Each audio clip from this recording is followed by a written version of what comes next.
Have you ever wanted to learn about a subject but not known where to start? Well, a national lecture series, which has come to York, hopes to not only teach people about science, but make it accessible for everyone. This is the sixth year of Pint of Science. The first year it was in London, it was in just one pub, one event kind of thing.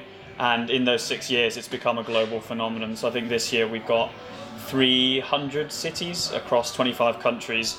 In the UK alone, I think it's 41 cities.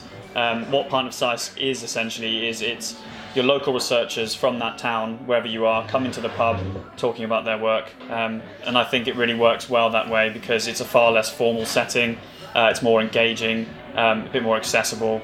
People seem to really connect with that.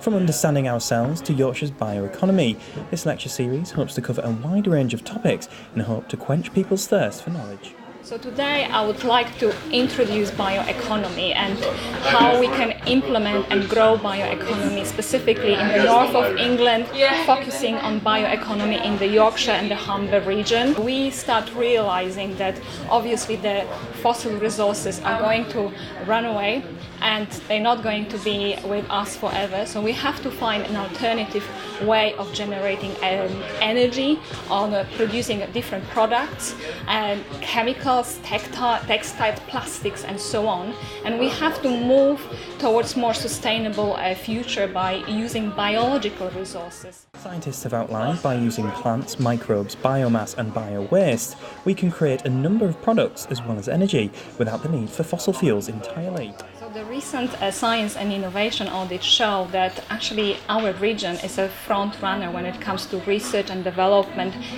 for bioeconomy. So with the universities but also with the research facilities, we start realizing the potential that the bioeconomy can bring to the region by, for example, creating new jobs, enhancing the competitiveness, but also mitigating the climate change by cutting our dependence on fossil resources. But what are the benefits of holding a lecture in a pub setting? When you are a student, obviously you will go to the lectures, you will go to the classes, and you will follow the curriculum. Whereas, for the random person on the street, it's very important, to share this knowledge. You're going to hear about things that you would never normally hear about unless you're reading scientific journals, which most people don't do. Secondly, I think it's a bit of a public service. The taxpayers are paying for most of this research, so it's important that they hear about where their money's going. And also, finally, I think in this age of kind of distrust of experts and that kind of thing, it's quite nice to see that scientists are just normal people like you and I. This pint-sized lecture series hopes to break down the barriers of academia and provide those with a thirst for knowledge with a better understanding of science.